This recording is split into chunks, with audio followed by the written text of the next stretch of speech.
Oasis zones have been under continuous human pressure and climatic changes in about 1 century. Morocco has lost more than 3 million date palm trees due to drought, desertification, and biodisease. A national program to improve regeneration of oasis systems was elaborated and implemented by different government bodies. Our government is committed to regenerate oases through several actions. The first action is the creation of ANZOA, a national agency for the development of oases and Argan zones that was created under instructions of His Majesty Mohammed VI in 2010, and its mission consists at designing and implementing a sustainable integrated development program around 3 pillars: social, economical, and environmental. The governance model adopted by agency consists at coordinating actions with all stakeholders at local, national, and international levels, establishing dialogue with local communities to set up priorities and implement actions, ensuring monitoring and reporting to balance bottom-up and top-down territorial governance approaches. Second action is a special program within the framework of Green Morocco Plan, launched in 2008, aiming at planting 3 million trees before 2010. And this is what done. What we lost in 1 century, we planted in a decade. The new strategy, Green Generation, from 2020 to 2030, launched a program of planting additional 5 million palm trees to rehabilitate the whole ecosystem. A third action is implementation of a set of projects supported by international financing. The most important are project of adaptation to climate change, PACZO, financed by Adaptation Fund. It's a project of $10 million, and that's the only project in Morocco. The overall objective is to improve the adaptability of population in oases and to climate change, mainly through 5 components. First one is innovative adaptive capacities of water sector. The second is how to increase the income and improve the livelihood of population, especially the young and the women. Improved resilience, improved awareness of stakeholders, and capacity building. A second project called Wazil. It's financed by JEF. It's also $10 million, financed by JEF and implemented by FAO and ANZOA. And this project is also dealing with revitalizing the agro-ecosystem, and the main topics are biodiversity, land degradation, and water accounting. A fourth action is firefighting. Between 2009 and 2020, the oasis recorded 2,000 fire affecting more than 130,000 palm trees. A survey of burned trees showed that more than 80% of affected trees revitalize, and they produce the next year. This shows the degree of resilience of the palm tree. As concluding remarks, and now we are putting a national program for prevention and action launched by ANZOA different stakeholders, using innovative technology for early detection and action, especially cameras and drones. As concluding remarks, oases are strongly impacted by climate change, as shown in the Regional Plan of Climate Change Adaptation and Mitigation. To safeguard and protect and develop oasis ecosystems, well known for their rich, unique biodiversity, landscape, cultural, and civilizational background, the Sustainable Oasis Initiative was launched by the government of Morocco during the COP22 in Marrakesh at 2016. Since then, we developed alliance with several UN organizations and several countries producing date palms, and Khalifa Award joined us last year. We signed an agreement last June, and we are organizing a side event at about 11:30 in 1 hour from now in Moroccan Pavilion. You are welcome to attend. And we really hope in the next COP28 in Emirates that we will have really a declaration of this alliance for oases. Thank you very much. The extreme heat waves and prolonged droughts and sea level rises these regions are facing, and seen recently, especially the floods in Niger. These changes are expected to affect 400 million people in the African continent and displace up to 700 people by 2030, according to the World Meteorological Organization, imposing water stress and distorts the socioeconomic development further. However, if we're thinking about the Middle East and the MENA region alone, it's heating as twice as the global average, which is very alarming. The water and the food security is a common threat and central to the MENA region and the African NDCs. So planning on enhancing and using climate-smart agriculture, modern irrigation and cropping practices, reforming agricultural value chains, planning to control and reduce food loss and waste, and adopting technologies for farmers' adaptive capacity through countries' goals, strategies, and action plans is not enough on its own. So raising the ambition to implement is incomplete without the governmental, sectoral, and vertical integration. Private sector's participation by reducing the barriers, unlocking the green skills and jobs for the youth especially, unlocking the, following a participatory approach, especially for women and children and vulnerable groups, inclusivity is essential. When we talk about agricultural practices, women in studies show that they are heavily impacted more than men by climate change. In these regions of the MENA region and the Africa, through the common culture and religions, women's role is sustaining families and building and utilizing the core resources of families, communities, and children. So the women's role in building the community resilience is essential, and responding to climate-related disasters is wide.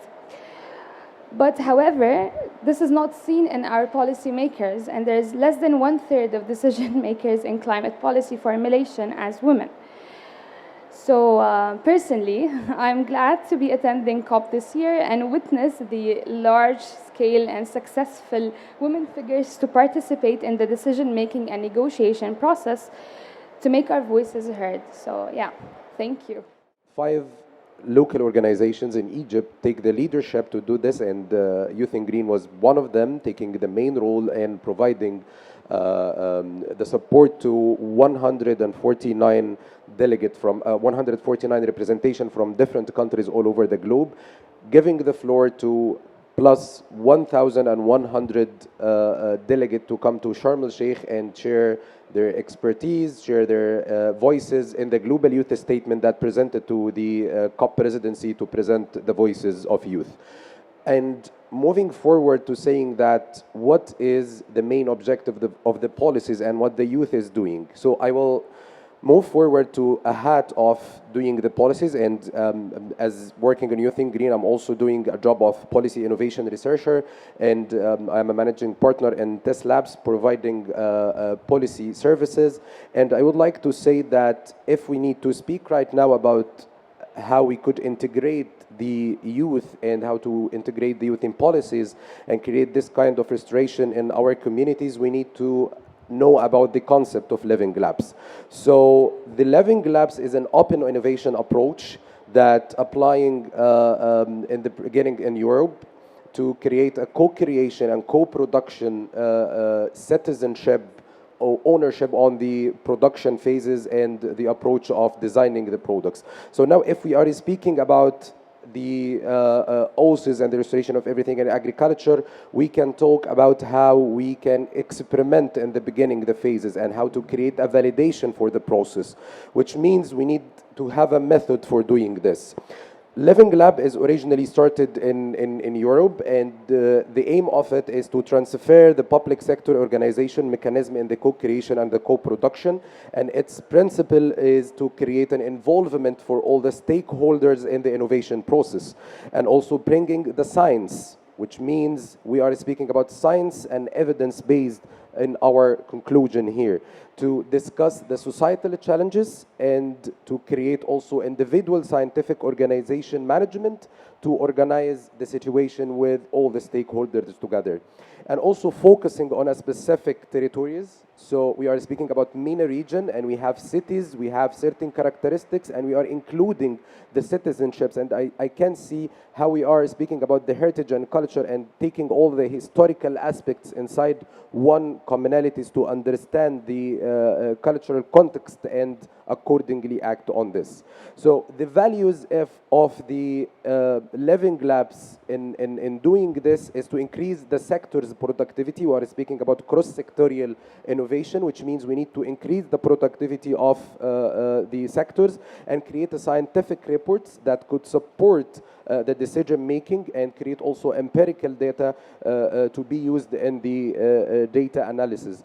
What we are aiming to create is to create a holistic understanding of the sectorial value chains, which means that we need to experiment and validate the suggested solutions first in reality before the actual implementation, to not lose the resources, to not lose the time and the valuable things with this. And finally, I would like to say that it's important that the concept of integrating the citizens in the solutions because they are the valuable part and the valuable resource that we need to highlight on. So the integration of the citizens inside the solution is the main aim, providing to them access to network, access to the infrastructure building, and access to knowledge and access to finance. These are the four main aims that we need to include the citizens with them in terms of the policy, in terms of including all of them in the process of the governance. And thank you, Sandra, for your calling, and thank you for all the valuable panelists. Thank you so much. Thank you. Mohammed, this was brilliant. I couldn't agree more with cross-sectorial approaches. On policies, ladies and gentlemen, there is something called national adaptation plans. And all of us need to lobby the governments you belong to put date palm cultivation to national adaptation plans. Thank you very much, Ms. Sandra, and for inviting me and for introducing me. And I'm very happy to join you all today in this session. My name is Lisipriya Kangujam. I'm 11 years old, Indian child, climate activist and environmentalist from India. I'm coming here all the way from India, from thousands of kilometers by raising funds to tell our leaders to take immediate concrete climate action now for the loss and damage caused by the climate crisis to the global south. I want our leaders to give climate justice to the millions of poor vulnerable people who are already the victims of climate change. And we want clean air to breathe, clean water to drink, and clean planet to live. I also want our leaders to include climate education as a mandatory subject in our school education curriculum. There will be no climate solution without climate education. You see, children are dying due to war in Ukraine. Children are dying due to flash floods in Pakistan. Children are dying due to severe heat wave crisis and air pollution level in India. Children are dying due to starvation in Ethiopia. And many girl children are out of school to fetch water from a very long distance. Sacrificing the lives of the millions of innocent children for the failures of our leaders is unacceptable at any cost. As per recent reports, 40% of the insects population has gone. 70% of our animal species has gone. 69% of our forest has gone. And 40% of our Himalayan glaciers has gone. This is unacceptable at any cost. And if you don't know how to fix it, then please stop breaking it. During this COP27, we want a concrete climate action plan. And during COP28 in UAE, Dubai, we want a concrete climate action progress summit. I have a small message to our world leaders. Your action today will decide our future tomorrow. My generation is already the victims of climate crisis. I don't want my future generations to face the same consequences because of your inaction and empty false promises. We want clean air, clean water, and clean planet to live. Take concrete climate action now, during this COP27, in front of us for a better, cleaner, and safer future. We want climate justice now. Act now to save our planet and our future.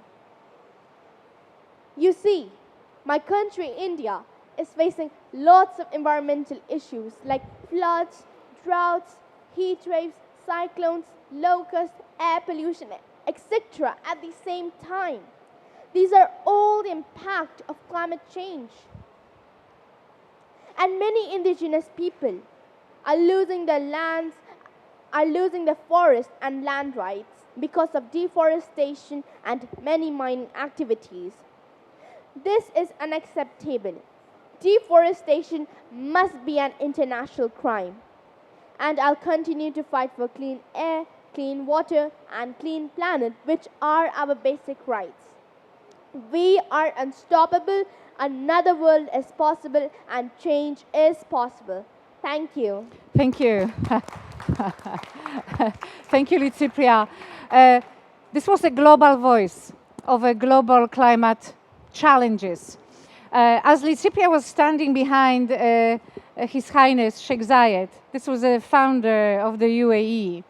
This was a leader that understood the youth. This was a leader that current leadership of the United Arab Emirates is building upon with the wisdom of the land and with the wisdom of inclusivity of young people in climate actions. These oases are thriving and as a model actually regarding how to maintain the old oases in Arabian country.